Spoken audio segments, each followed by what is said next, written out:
I want to believe.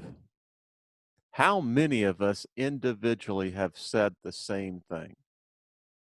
Now, we're going to be talking about the reality that we're not alone.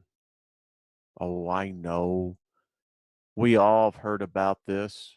We've all seen the X-Files. We've all seen the movies. And it's a fact. All of us want to believe. This video is about a story of Dan Burisch and Project Aquarius. Now, if this information even has the smallest iota of truth to it, then indeed we live in a world of illusions. So this is Dr. Dan, guy that, well, is a very normal guy like you and I. Now, what makes him of interest, and there have been no doubt others behind him and others before him, but this one really, boy, you know, when you listen to him and you read the documents and you go through the complete history, this one does stand out as being the most significant and indeed the most potentially biggest bombshell implications for our existence, for religion, for every human being's perception of what God is or is not.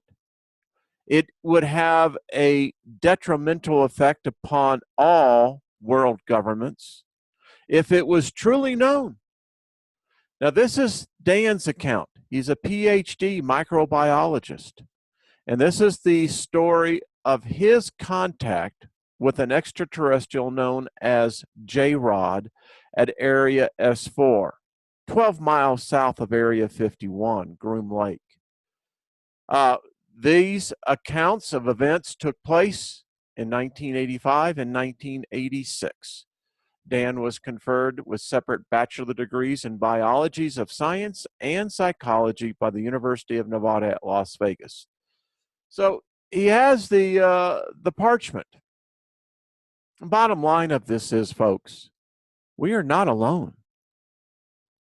Now, when that does in fact permeate the collective consciousness of mankind, things might change, whether for the best or for the worst. We're going to be taking a trip to the dark side of the moon. That's what these documents' code names were. The thing about it is, there are code names upon code names upon code names. So we're going to take this one as into what the documents actually state. Now, it was fortuitous, if you could call that the timing of the Roswell crash and the recognition that we were dealing with a higher strangeness of time travel. Time travel. Keep that in mind, because by the end of this program, you will question your reality of your timeline.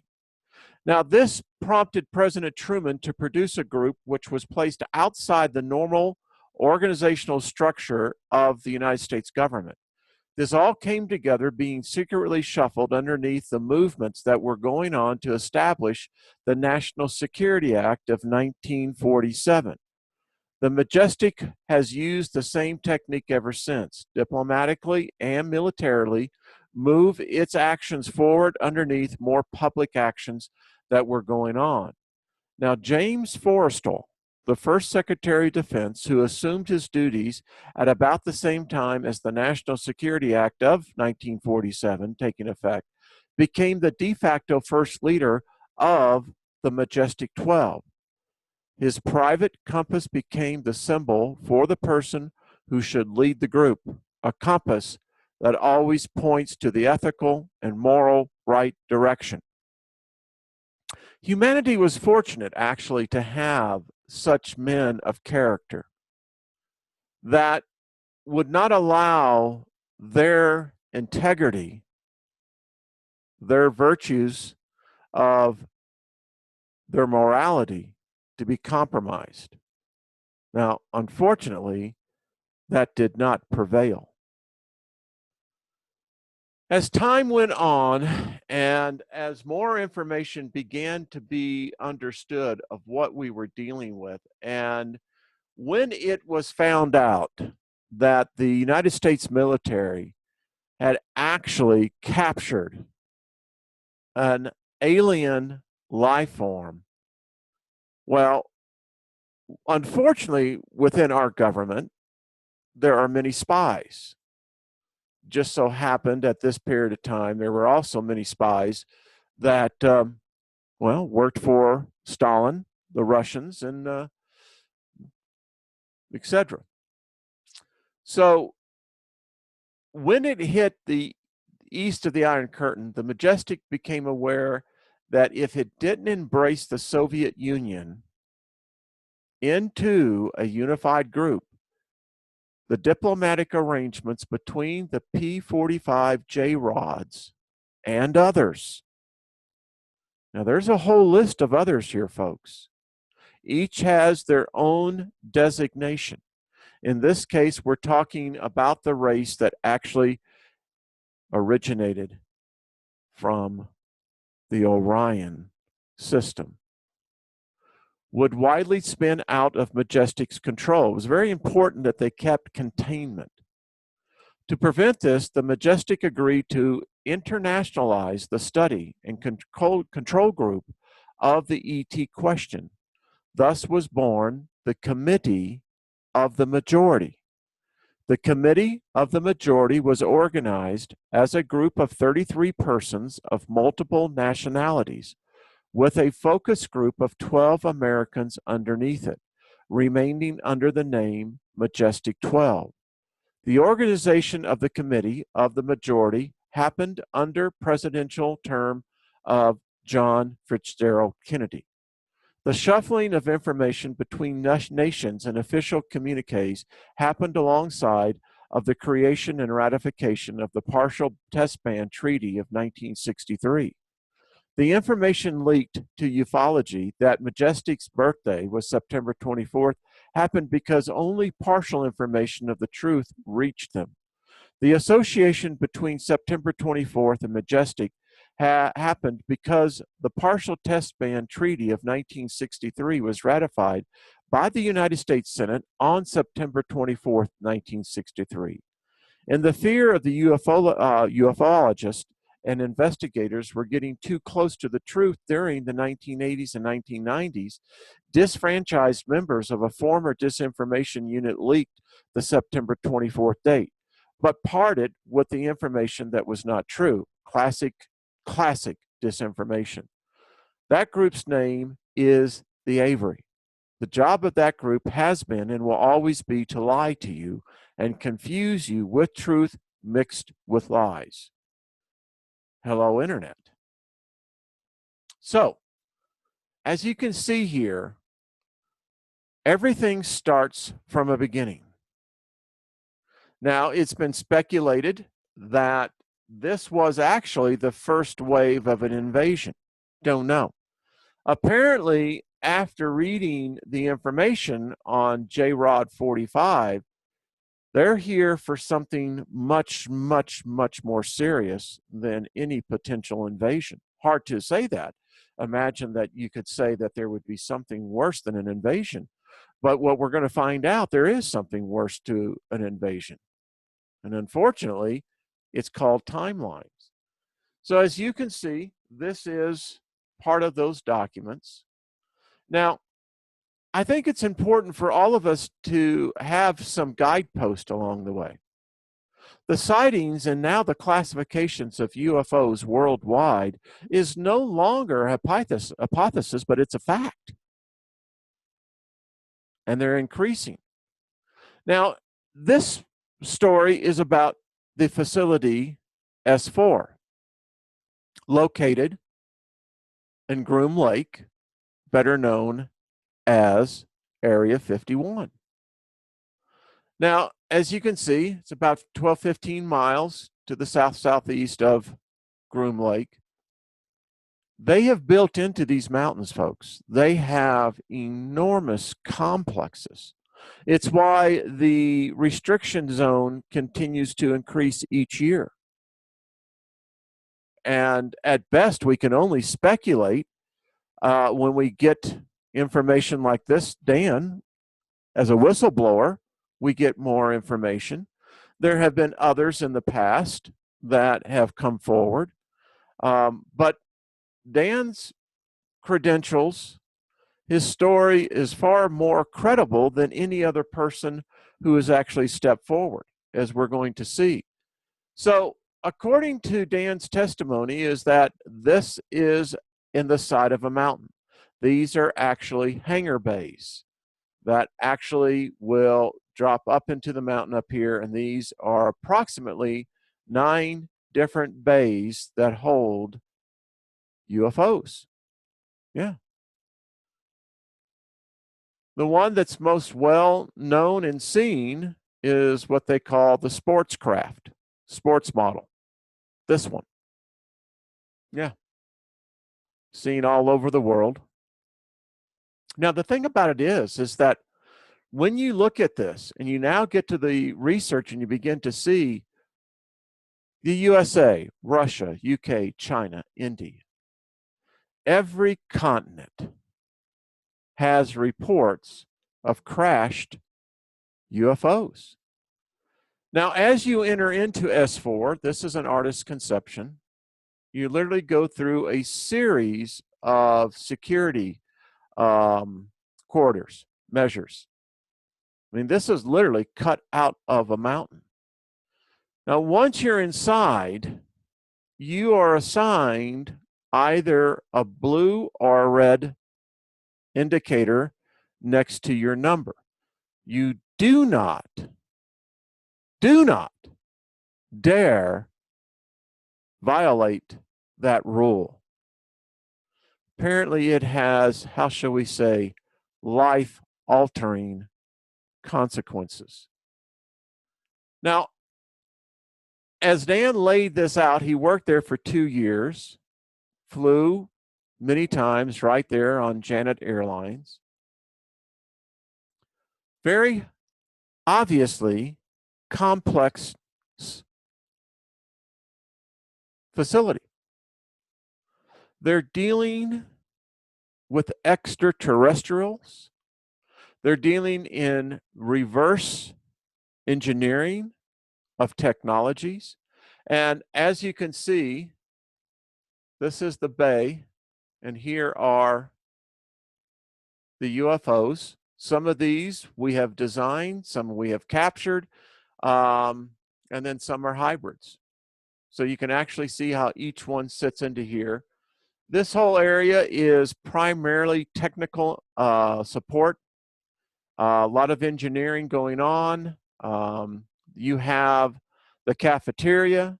You are designated into your color code. You do not sit in an area that you are not designated or allowed to. And again, they have testing facilities for our pilots. The simulators have been going on for decades, folks, teaching our pilots how to adjust the body to these radical wide variances of G-forces. Now, fortunately, we're getting, apparently, with some of the technology where we're now creating artificial environments within. As you can see, the deeper you go, the more higher security clearance is required. You get down to level 5. Level 5 is apparently a decontamination, receiving, extracting area. All right, so level 4, aka The Aquarius level contains 5 decontamination areas, along with multiple laboratories and equipment rooms. Level 4 also includes the only access elevator to level 5. While working at Area S4, Dan's security badge number was H6196MAG. Dr. Marcia's Majestic badge number was Q3192MAJ. According to Dr. Dan Burisch, his boss at Area S4 reported to Majestic 12, who in turn reported to the cover committee, who reported to the committee of the majority. The cover committee's job was to condense and sometimes prevent reports from reaching the committee of the majority. You see how our species is? We backstab, screw each other every time. And you're dealing with the single largest thing of our species. Anyway, the committee of the majority was, again, an internationalized version of the group called the Majestic, which had started in 47 by Harry Truman. So, you can see that even within the secret of the most secret organizations, duplicity reigns, eh? So again, now you can understand this is level 5, the highest security area, decontamination. These are the work quarters, living quarters they actually have with the people there. And you can see how the structure is laid out and how things work. And here you can actually see what's going on here, how these pods are laid out. What amazes me is the amount of research that continues. All right, so level 1 that you saw were actually the space crafts. I'll just say that they're crafts. Are housed the fire control equipment, dining facility, communications, security, surveillance, avionics laboratory, the archives or files department. Provisions for propulsion research laboratory are also housed on the first floor of Area S4. The dining area seats consist of round tables with 4 attached round seats. The cafeteria seating arrangements was broken down specific projects, which include Project Galileo, Weapons Research, Project Looking Glass, and Project Aquarius. See Level 4.1 floor layout drawing. Note, special members of MJ12 had their own designated tables in the cafeteria. The interior of all 9 hangar bays include a red circle which contain the designation 4-1 in red letters. So here you can see this. Now you can begin to see the detail of what's contained in here. Obviously, you know, they're having to use a lot of exotic materials, chemicals. I'm sure many of them are not considered to be, how shall we say, good for your health, right? All right, so we've all seen this craft. As you can see, the designation 4-1 on the side. This one here is covered, was covered the whole time, Dan said. And this one here is another hybrid, as he said, of basically a UFO that was captured and re-engineered. Empty dock bay, but it's not. Apparently, it's cloaked. They keep this one under wraps at the same time. Here's the what they call the P-45 J-Rod craft in Hangar Bay 1 from the perspective of the catwalk, showing the sport model. Identical craft also in Hangar Bay 2. And there's Bay 2. And you can see, this is the Orion craft, folks. This, I was there, the J-Rods P-45 are not the Orions. Excuse me, I'm in error of that. I'm correcting myself. The Orions are designated P-52. Now, they're the ones who came back and apparently are trying to correct this time dilation alteration that has taken place. And this is a view, what Dan apparently got a view of the craft. This is how many of the saucers that we see, I think these are also into the TR3Bs as well. I think this is the technology. Now, I know this looks a little funny, but this is really true. So with the J-rods, they have very difficult times in our environment. The atmospheric pressure is much more dense. And so they actually design these strollers that allow them to have a more environmentally controlled environment that allow them to move amongst the facility. So here you go, down on the ground floor. You can see that those are, by the way, mag grabs. Apparently they grab these anti-magnetically or keep them somehow or another stationary, as they would say. So many of our stealth aircraft, new versions of fighters, are all now of the blended technology, the reverse engineering. Nations have them, the Chinese, the Russians. Pretty much it's hoped that we're on par with the Russians and the Chinese as far as to the technology. So we're going to, you've probably seen many of this. I think you've been seeing these in test flights. I do believe that these are capable of flight outside of our Earth's atmosphere as well. Again, kind of the standard model. We know how they work. We know what the technology is. We know what their propulsion systems are. So now let's get to why we're really here. Let's go down the rabbit hole. Take a look at that artist's rendition. This device, well, depending on how far you want to take this, can give you a number of predictions of future events. It can apparently open up time displacement portals. Time displacement portals.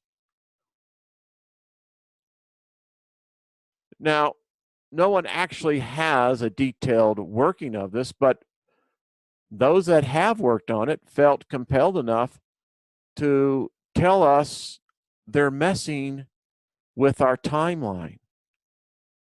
I think we're seeing more and more the effect of this contamination of the timelines. Just my personal opinion, but it seems to be one of the few answers as to why things seem to be getting more odder. So when you get down to this level, the Alice floor is called, and I can see why. Check this out, folks. Here is our time distillation, time distortion machine. You can see the wormholes they're experimenting with. These are apparently, well, teleportation pads. Here is the looking glass machine. These are the chambers. We're going to talk about this. I've got another video that I'm going to do on this. Folks, this begins to get a little weird. Now, this is the looking glass device when it's activated. They've had enough time now to start working on this. You can see the telepads. Hard to say how far this has really gone. What we do know out of such companies that are now developing technologies for time displacement. So we begin to look at the feasibility of time travel. Now look at this. So when you look at the operating warp drive, we know this. Time travel to the future. Yes. Special space-time geometry. Yes. Speed, subliminal. Yes. Time travel to the past. We can't do that apparently here in this model. Matter transport. Yes. Information transport. Yes. Technical viability. Yes. Possible without exotic materials. Yes. Low input power. Yes. Are you seeing this, folks? They have developed the feasibility for warp drive. Yeah. Warp drive. Let's go on. Circulating light beams. Gamma magnetic fields can be used to create circulating light beams to warp or loop time. The approach can twist space that also causes time to be twisted, meaning you could theoretically walk through time as you walk through space. Now, we all know if you can think it, if mankind can think it, we can do it. Faster than light travel. All right. This again, under the special relativistic speed near light. Now look at this. Special space-time geometry. No. They have figured out that you can travel to the future. Yes. Here we have solved the dilemma of travel to the past. We can transport matter and we can send information forward and backwards. Now, the problem is this is all theoretical because technically viable, we don't know yet. We don't have the knowledge. Possible without exotic materials, no. And it would require way too much power than what we have. But trust me, the tachyon particle, they have thought this. Hello, Star Trek. Tachyons can travel faster than light. Now, that's a controversial subject, but it does now seem possible. Now we're getting into quantum tunneling. So scientists have succeeded in bending one of the most fundamental laws of nature, the speed of light. The experiment, which leaves Einstein's theory of relativity intact, is impossible to replicate under everyday circumstances. I bet it is. But the fact is what's taking place into labs now, particularly at the quantum level, dealing with time, and whether we're dealing with strands of time, if time in fact is a continuous strand or if it's much like DNA strand. Now you got the Tipler cylinder. Now this is a very interesting device. So it does require special space-time geometry. Time travel to the future, no, but look at this. Time travel to the past, yes. Matter transport, yes. Information transport, yes. Technically viable, yes. But it's not possible without exotic materials, and it is a low input power device. This is what we're working with. And when we get into the whole idea now, the hypothesis, and it's no longer getting into hypothesis. We have experiments now working with wormholes. And look at this. We're figuring out with wormholes that we can get to everything except we're not there with the technology yet. We just can't figure out the math. But we're close. We know this, that it's very possible, and it is theorized, that wormholes can exist on a universal level, scale, that whole galaxies can traverse through wormholes and appear in an alternate galaxy and dimension. Maybe that's what's happened to us. What we do know, we're advancing more and more on the science, and the theoretical science is now in the process of practical application. This machine, the looking glass machine, why'd they bring it? What was its purpose? And if it is indeed to somehow or another correct the timeline, what would that do for you and I? Oh, could man have figured this out alone? Apparently not. If we're teaching our pilots to start to fly these craft, how many of these craft have we built? How many exist? How many fleets is it possible we have of these craft? The thing that I found most interesting in this study is the level and the frequency that we're getting, how shall we say, the EBEs coming in.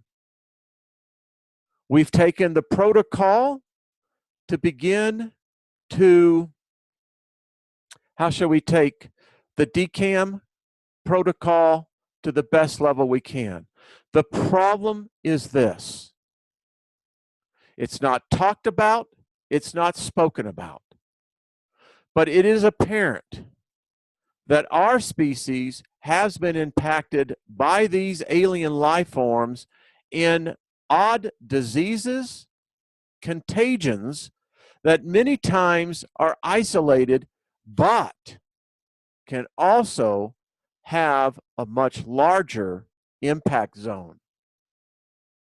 We've developed the equipment to where now when one of these vehicles crash, and apparently do, and one of the theories is they're crashing because of our weakening magnetosphere. We have full protocols. Now, this is where Dan's assignment came in at S4. Remember Dan? There's a story about Dan. Now, he was to enter a set of large rotary airlock doors, step into a clean sphere. From there, he was to take living tissue samples from the specimens that awaited him. The fact that there were 9 hangar bays at S4 and that the sum of the two numbers which made up level 4 is 4-5 equals 9 is no accident. The facility was numbered in this specific fashion due to the fact that the number 9 is a numerological significance to the J-Rod's culture. Numerology. Hello? So Dan did eventually collect over 200 tissue samples that were taken from the J-Rod.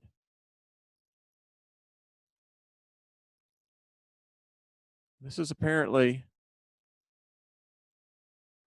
Now, Dan was attacked. As you can see, almost killed him.